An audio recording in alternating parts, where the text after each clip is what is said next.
1732 Türk yapgusu Kültekin mazar taşı üzerine Orhun yazısı ile yazılmış.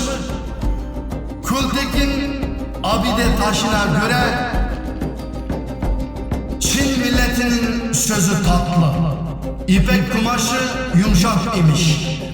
Tatlı sözle yumuşak ipek kumaşla aldatıp uzak milleti öylece yaklaştırılmış. Yaklaştırıp konduktan sonra kötü şeyleri o zaman düşünülmüş. İyi bilgili insanı, iyi cesur insanı yürütmezmiş.